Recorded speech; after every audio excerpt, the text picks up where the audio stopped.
Albert Brooks, Defending Your Life. Phenomenal thespian. Human being also, we can see that. Magister Ludi, a comedian that will remain in history. Creative, terminal, resilient, brave, original. He had some things which could never be replicated, couldn't steal that. Some of the guests say. And we have a tribute from Chris Rock, from Sharon Stone, from people from wife and children. Two of the children, I think he has three.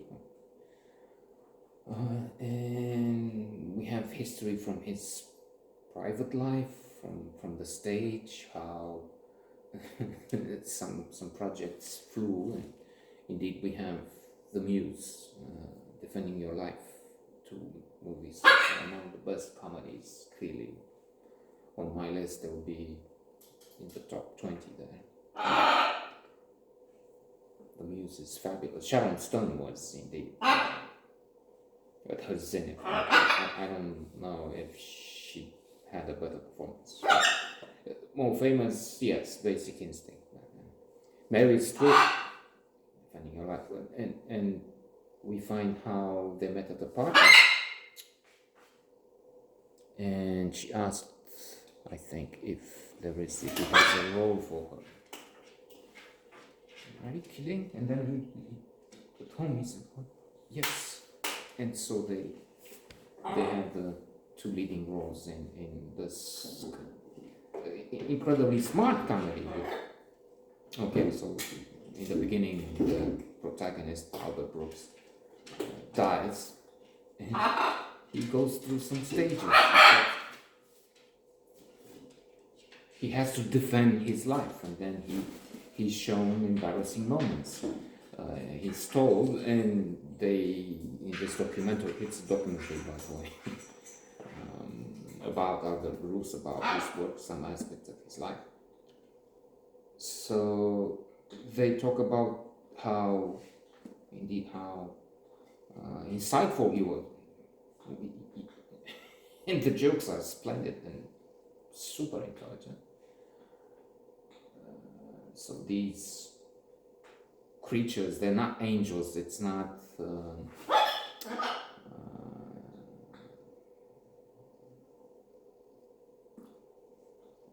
one of those comedies, something doesn't come to mind. Now, there is one with Warren Beatty, there's one with George Burns. Anyway, but these creatures, beings, one of them is the lawyer. And he's telling him, Brooks, the character, about the brain, that he's using some percentage, I know, 70%, 90%. And how much do I use? 2%. What? And then at one other point, I don't understand. I'll tell you, but you won't understand. And then he says something. I don't understand. So anyway, he also has such a gentle person, such a kind individual. So incredibly smart. That's another thing. And we also have in Drive the part where he's the evil, one of the most frightening villains. How he takes the hand of, who is it? He kills somebody anyway and puts the knife in the hand. It's all right. It will be finished. It will be soon over. It's all right. But with such a poker face,